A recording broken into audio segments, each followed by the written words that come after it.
Record. Hi, everyone. I'm Leanne Langer, OpenComp's Head of Customer Experience. Thank you again for coming back for our Thursday High Growth Matters Community AMA session. Today, I'm really excited to introduce you to our expert, Carrie Tassin, Director of Compensation here at OpenComp. And it's Carrie's first time here with us in our AMA. And Carrie, we're super excited to welcome you. Thanks for having me. Before we jump into our AMA, would definitely love to let our community get to know you a little bit. Would you mind sharing some of your background? Sure, I'm the Director of Compensation Consulting here at OpenComp. I lead our team of consultants who work with our clients to develop compensation programs that scale with their businesses. I've got a lot of experience, over a decade of experience in compensation, and most of that time has been spent in technology companies. So really love compensation and talking about it. And that's why you're here. Yay. Now, today's topic is centering around the best practices for compensating a non-U.S. workforce. And this has been a hot topic with many of our customers recently, so much that we actually decided to pull this AMA together so that we could address it directly. And just to throw it out there, we absolutely love curating content that matters for our High Growth Matters community members, pun intended. So definitely please keep your ideas coming so that we can continue delivering awesome content for you. So Carrie, let's start with a framework that we're familiar with. Let's start with the United States. And when we think about the best practices for how we approach compensation for a US-based workforce, where do we start? What do we think of?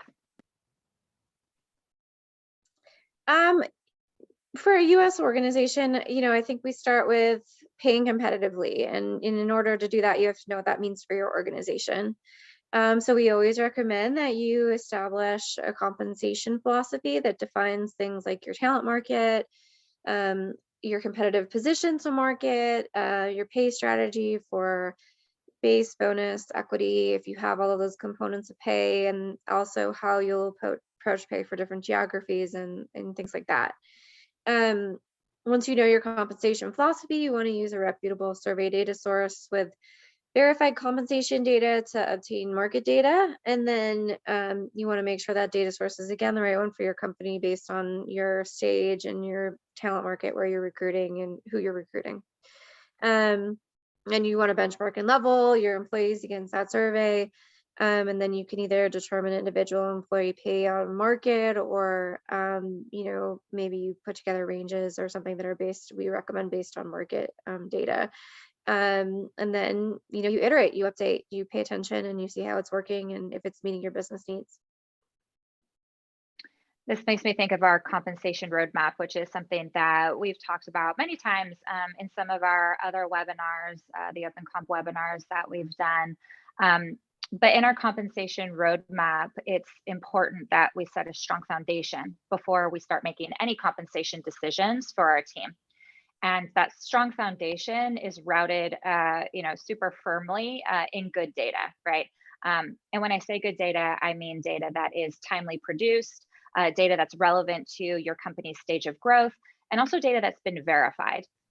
And with verified, I mean that context is available about where the data is coming from and who it represents, right? So we know it's not data that's simply coming off of Google, but we can do a comparison that is apples to apples. So we know that the data is relevant for us. And I love that you also mentioned testing that data because that's really important so that you can, validate or establish your compensation philosophy based on what you're seeing about how you pay your current team against the market.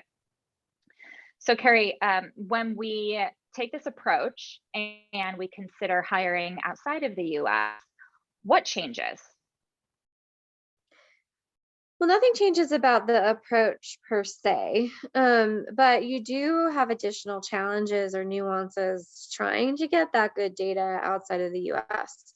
To put it simply, it's just a lot harder to find good data outside of the US. Mm-hmm. And as I mentioned, earlier, this has come up in many recent conversations that I've had with customers, but also with a former colleague actually who let me know that there was this email chain that was going through his network asking for folks to actually list out their sources of reputable non-US data. You know, where do you get it, and you know, why do you like it? And so it's a great example of, you know, folks going back to their network to find solutions for challenges that they have. But it also reinforces that this is a really common challenge that many companies are trying to figure out how to solve. And then I also look back to my past experience in-house for compensation and also compensation consulting. And for me personally, it was just this constant struggle. So like you said, it's harder to get trusted, verified, and I would also argue, you know, complete and competitive data for non-US locations. Can we dive a little bit into why that is?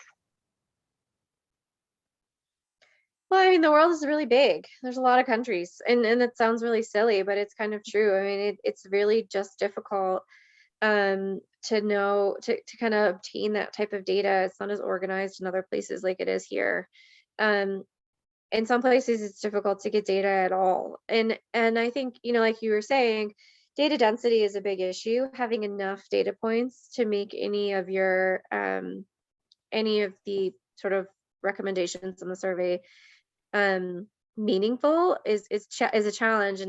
And when you have unreliable data, you may find some weird things, which I'm sure you've seen, of like, oh, cash compensation at level 2 is higher than the cash compensation at level 3. Well, that's probably not really what's going on, but you know, this maybe more survey companies had employees at a level 3, or they just benchmarked everyone to like a, you know, their mid-level professional and moved on. So um you know, that's just a very common occurrence. Just it's just not like as people aren't quite as diligent about it everywhere like they are in the US.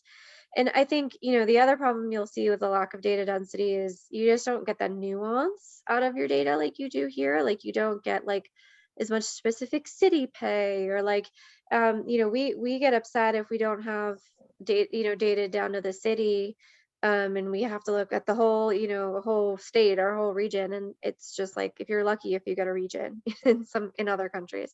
um you know, another issue that comes with international data is where that data comes from and who it's targeted towards.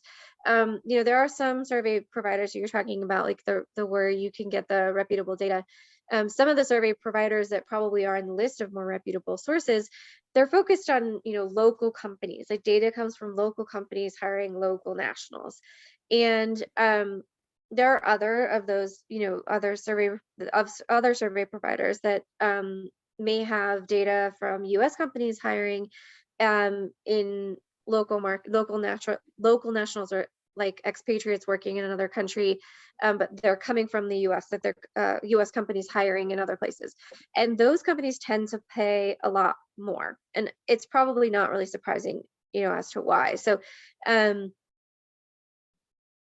you know, the types of employees that companies who are based maybe in the US are hiring in other countries probably might have skill sets like stronger conversational English, just an understanding of the culture of US tech companies, a willingness to work kind of odd hours with people across the world. So it's you know, maybe a stronger, different skill set that might be a premium above what that first group of survey providers are going to be able to give you, which is the local companies and local nationals. And so if you're using one of those local survey, you know, local national type of surveys, you actually may be using reputable data, but it's not the data that's going to get you what you need as a US company hiring globally. You know, you may be frankly undervaluing some of these more specialized skill sets that you would need to see in the employees that you're hiring. So even if you do find reputable data, it just might not be suiting your needs. So it's just a lot more complex, I would say, is the short answer to my long answer to your question. Well, I think that was a really important call out there, that there's different types of skill sets, right? And that's what we pay for. Ultimately, we pay for employees because they come with a specific set of skills that's going to help us achieve a specific set of strategic business objectives. So you know, it all ties together. And a little bit later, we'll talk about how we actually test test this data in real life and see if it's working for us. So I'll just put a pin in that for now. But you talked about how, there's obviously some countries where data is more readily available, like let's say England, and others where it's not as developed, say Belize. So how do you get data that you can use, or quote unquote data in an underdeveloped situation? So we recommend approaching this with using pay differentials rather than trying to find, these really specific data points that might not even really serve your purpose. I also would recommend, using as much local intelligence or networking as you can for locations like that, because you want to be able to validate what you're doing. So, even within your own company, like typically you're not going into a market blind. There's somebody who's done a tremendous amount of research to decide that that's the place that you want to like establish a presence. And that person might know something about the local market. They might know somebody who knows something that you can talk to and get a little bit more information. But going back to the pay differentials, to do that, you would want to start with a reputable or reliable data set. So that could be US data, that could be a country that's close in culture, kind of location practices is the country you're trying to get data for. And then you would use a percentage modifier plus or minus to account for the differences in cost of labor.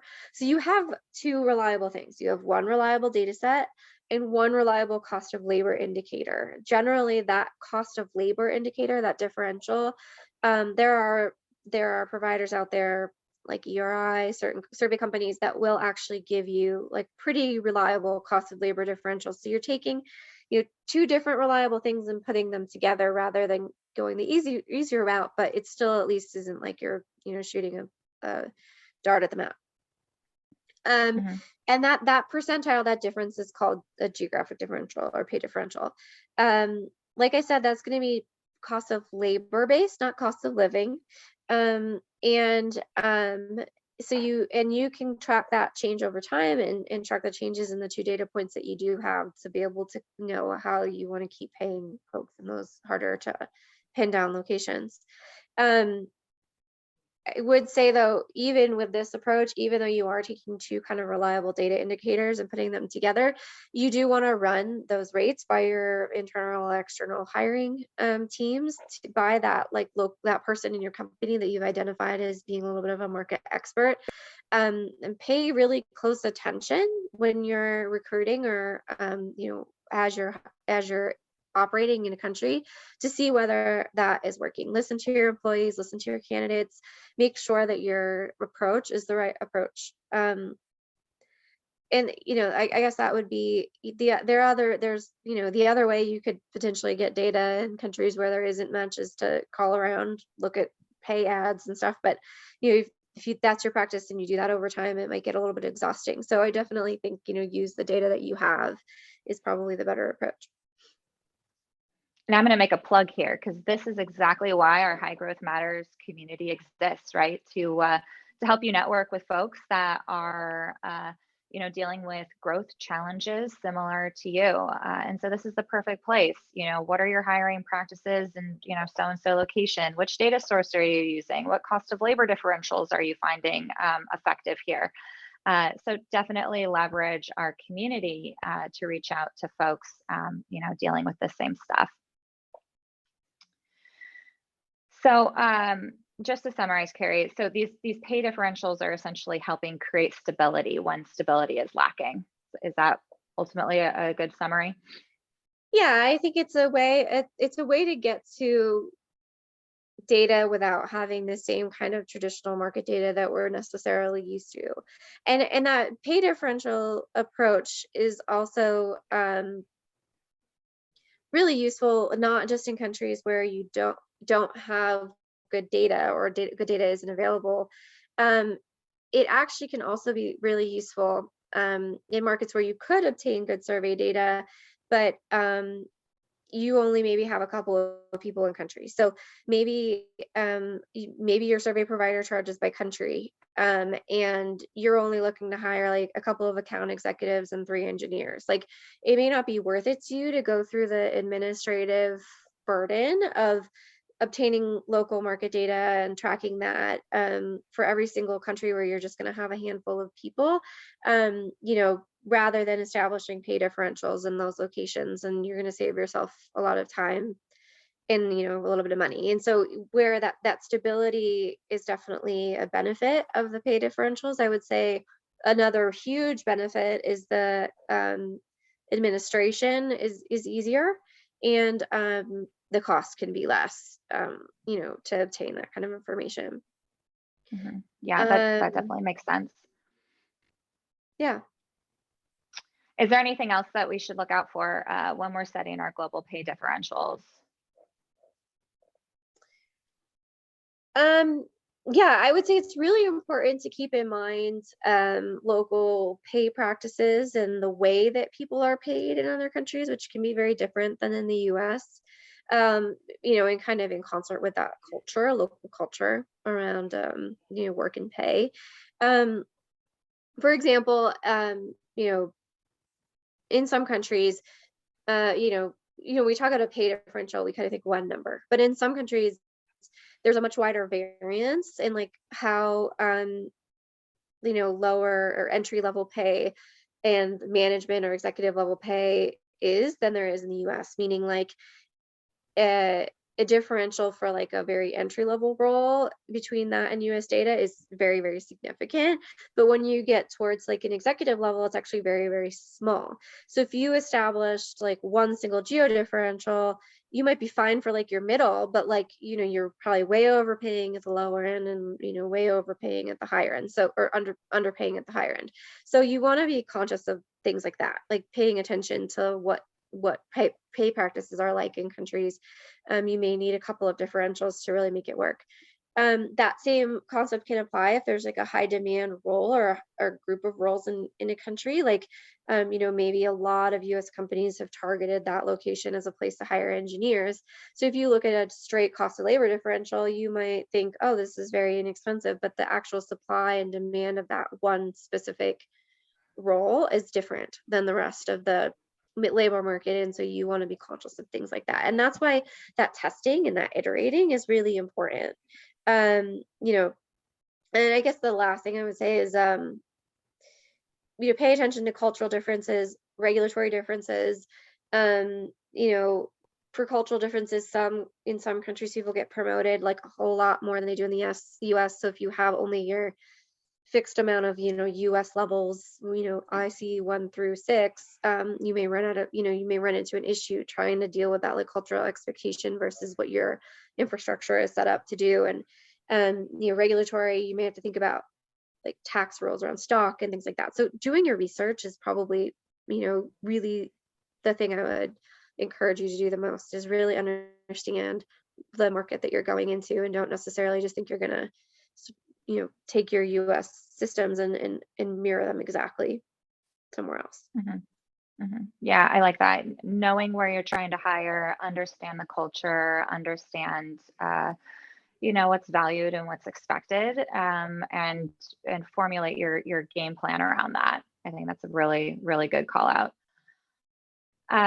So you've mentioned testing, and iterating upon this strategy a few times. How do we verify in real life that the data that we're using is actually working for us?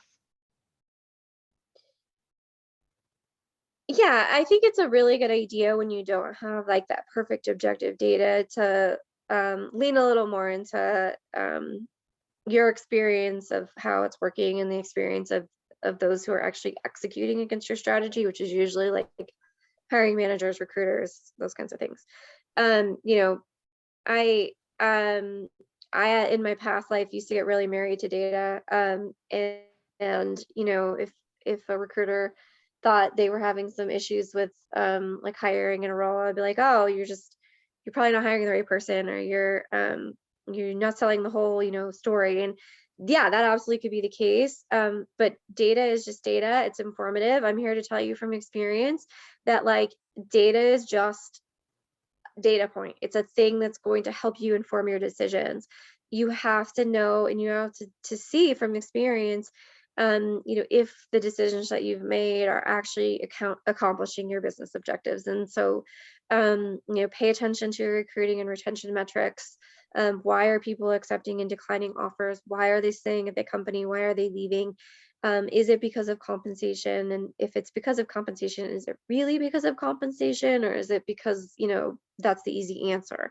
Then if it is, then be willing to make the change, and be willing to, understand that we're dealing with imperfect data that's usually based in the past, and things are, you have to be willing to kind of keep on top of it along the way. I should say, like, this isn't just undercomping. Like, this isn't just saying, like, oh man, like, we're having trouble recruiting people at that amount of pay, we need to pay more. You could find that you're having a real easy time. Like, you might want to, like, pay attention to that too. Are you getting feedback that, like, your offers are way more than your competitors? In which case, that's probably not the best use of your dollars if you're paying more than you really need to. I like what you said there, because it's testing in real life, but it's also testing in real time.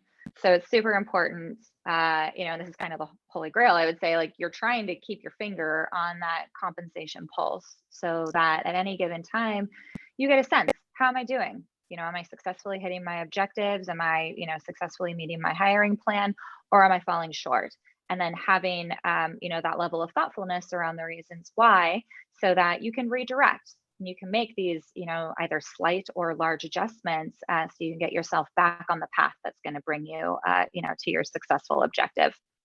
So thank you for that, Carrie. Are there any other nuances of the compensation package that folks should be aware of for non-U.S. locations? And like I said before, like, there's obviously many, many countries out there, so we don't expect to go into specifics. And obviously it varies by local regulations, but keep it very high level. What else should we consider when it comes to hiring outside of the U.S.? Yeah, I mean, I would say that understanding local culture and practices, and obviously there's a lot of countries where the one that people tend to sort of turn or think about is India. I mean, India,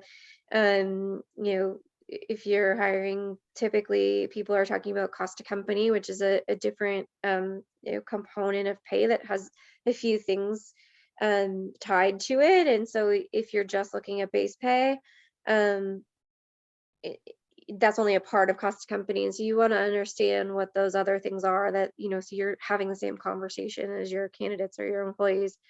In some countries, bonuses are an expectation, and a lot of us, our startup clients, don't really have a company bonus program. And so when you go into a country and they expect a bonus, you have to be willing to sort of help your management team understand that that's just, like, something you're going to need to do in that location to be competitive, um, and then build the infrastructure around it. Like I said earlier, there's some countries where management pay is disproportionately higher than individual contributor pay, and so you're going to have a harder time moving people back and forth. Like, if you're accustomed to moving your engineers from, like, a manager to an IC kind of as they want in their career progression, you may not be able to easily do that in situations where management is kind of valued a little bit higher. Some countries have labor unions, and, like, everyone, even in your office in that company or in that country, are going to be mandated and within those labor unions, and all of your merit budget and annual increases are going through those labor unions. And so it's just a very different kind of experience, but you want to get it right the first time, because you're certainly not going to be able to, you're gonna have to make sure you're keeping up with it. Equity taxation can be really different. So those are just examples. It's not, it's all very doable. It's just a matter of really doing your, like I said before, doing your research, making sure you understand the market that you're moving into, and you're flexible to tailor your strategies to those places. And I like that you called out equity in there, because in addition to the differences in tax regulations, obviously, equity isn't always valued by employees outside of the U.S. the way that U.S. employees value it or perceive it as a part of their compensation package. So from your perspective, how should companies think about their equity philosophy? Just knowing that the I guess employee value of equity isn't always the same. Yeah, yeah, there definitely can be differences in how employees think about equity compensation, both just culturally, country culture, regulatory environment, like how much it's actually going to cost them to like be awarded that equity and have it vest and exercise. If granting equity to all of your employees is a part of your comp philosophy, then you could still do that in countries even where it's not as competitive. You may consider an equity pay differential. um, Small note here is that a equity pay differential and a cash pay differential are not always going to be, or often usually going to be the same. They're different. You don't want to just apply your cash differentials to equity. You want to understand the local market practice when it comes to equity, and you want to understand it as it comes to cash. But that's just a little side note. As far as your pay practices, if you still want to award equity when it's where in places where it's not competitive, and your executives and your board are all on board with because it's really important to the fundamentals of ownership in your company that that you really feel strongly about, then that's totally fine. Just be sure that what you're doing is actually beneficial to employees and not a net negative, like that they're not going to get taxed on vesting or something and like have illiquid stock that they now have to pay to own, or to pay to have the privilege of exercising. So you might consider like long-term cash or SARs in those situations. So but I would just think about what your equity philosophy is, your thoughts on how to be competitive, and whether you want to be more or less competitive is part of your philosophy, and then just make sure that you're doing something that is good for your employees in the process. Mhm. And from my experience, Carrie, there's sort of a lens from companies that they want to make sure that there's some parity, in the value proposition for their employees, or for the compensation packages, that we're offering, despite where in the world an employee is working. And so, I've worked with some folks where they want to try to create as much parity as possible, where they want the comp and the benefits to align regardless of the location in which the employee works. Um, how does the value proposition, I should say, for the employees need to change, right? Like based on the specific location, because a piece of that needs to represent your organization, because regardless of location, all the employees are coming together, working for the same company, for the same goals. But we do still, to your point, have to acknowledge the nuances of individual, geolocations. So how do you recommend that companies think about that value prop? Yeah, I mean, I think parity doesn't mean this necessarily, it doesn't have to be the same, right? Like um it just has to mean that you're kind of, um when you think about the purpose behind your programs, the things that you're trying to achieve, you want to give people the same kind of treatment, or the same like level, or like the level of competitiveness, the level of flexibility, the level of whatever it is that's tailored to them and their needs and their desires. And so you have to be really aware of cultural differences and cultural sensitivities, and like I said, think about the reason behind your programs, how they reflect your values, and then how that audience that you're kind of working with would receive those things best, and what means the most to them. And it may not very well be exactly the same, but it could be of similar value, whether that's intrinsic or extrinsic value to those people on those different locations. Awesome, Carrie. And that's all the time that we have for today, y'all. There were a couple questions that we didn't get to, but Carrie, I think we can drop the answers to some of those in the community. So bring folks back into Slack for a little bit. Does that sound like a good plan? Yeah, sounds great. Thank you. Cool. Thank you for being here, and for all our amazing community members. See everyone next week. Our session will be on pay equity audits, how to. Bye, everyone.